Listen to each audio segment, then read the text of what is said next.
Back on track is right. We bring in former Chargers safety Darren Carrington now, and the Chargers off to their worst start at 2-4 since 2003 when they went 4-12. How is this happening? Dr. Jekyll, Mr. Hyde. Who are these guys? Yeah. I mean, is it the special teams, the offense? I don't know who they were today. The defense, where were they today? They've got to build some consistency and get this thing on track. 2-4, and it's not going to get easier, Troy. Yeah, now you talked about the offense. The offensive line really struggled. I mentioned the Chargers allowed 7 sacks in this game, the most a Chargers team has allowed since 1997. And this is with Marcus McNeil back in the lineup. What happened here with the Chargers offensive line? You know, it seemed like the Rams saw something. I don't know if they were in their schedule, their game plan, but it seemed like they saw something. I don't know if when Gates went out, they said, hey, man, we can take advantage of this, but they brought a lot of guys. The receivers wasn't getting open. It seemed like there was confusion in the pickups with Ryan Matthews.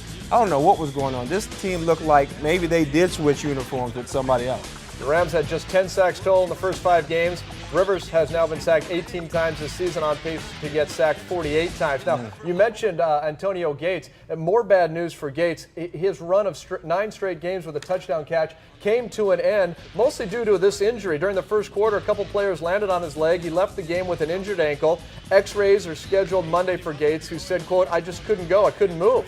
Gates had set an NFL record for a tight end with touchdowns in 9 consecutive regular season games. Receiver Malcolm Floyd also left the game with a hamstring injury, and Nate Kading hurt his groin when he slipped on the field goal try. So the offense obviously wasn't up to par. What about these special teams? I mean, this is, once, okay, twice coincidence, 3 is a trend, 4 times?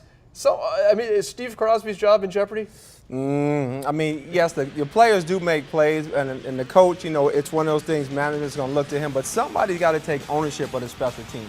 I mean, you have a Phillip Rivers taking it on the offensive side, Cooper on the defensive side. Somebody's got to say, man, this is not just a play we take off. We got to go out there and we got to make things happen. And right now, the special teams is clearly a liability for the Chargers. And that's what you did when you played special teams. Absolutely, absolutely. And that was my game. That was my thing. And there was big play time. And if there were guys out there who wasn't taking care of business, man, we didn't want them out there. It's like, get out of here. Let's get somebody in there that's going to make things happen. Stick around. We got more NFL to talk about. But first, we're going to turn our attention to a very violent league. Robinson was flagged for hitting a defenseless receiver.